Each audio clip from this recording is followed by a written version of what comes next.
Hola mga kalakbay, welcome to Poleng the Pilgrim. Samahan niyo ako sa aking adventure sa Zamboanga City. First time ko sa Mindanao at narito ako para sa isang work trip. Napakainit ng naging pagtanggap sa amin sa airport pa lang. Mabuhay! Welcome to Zamboanga!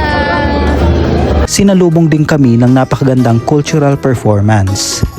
Bahagi ng aming tour ay ang maiksing pagbisita sa Archdiocesan Shrine of Our Lady of the Pilar, Zamboanga City.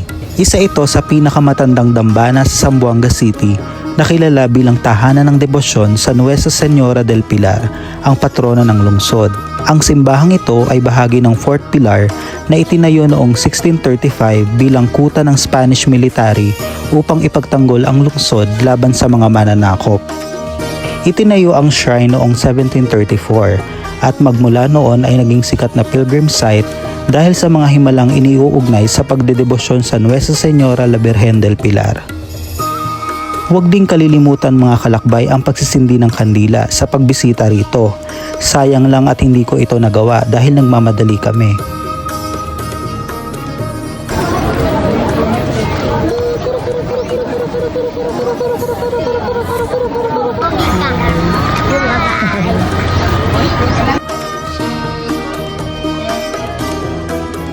Nakatutuwa lang isipin na buhay ang pananampalatayang Katoliko rito. Hanggang sa kanilang airport nga ay may makikita ka pang Catholic altar.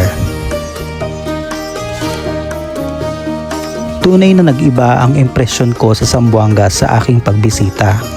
Buhay at mayaman ang kanilang kultura at kasaysayan.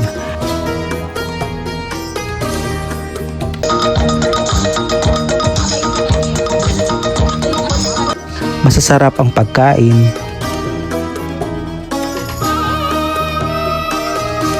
Maganda at maaliwalas ang tanawin.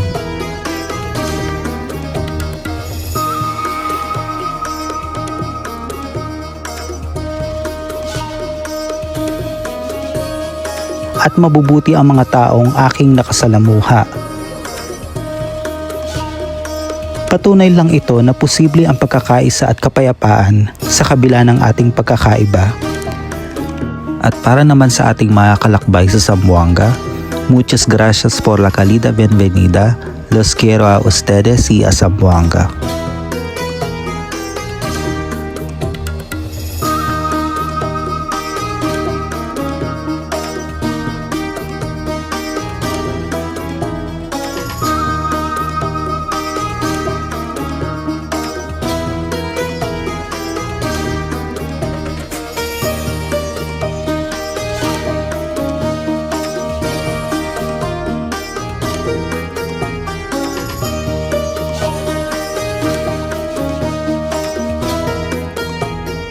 Hanggang sa muli nating paglalakbay, thanks for watching!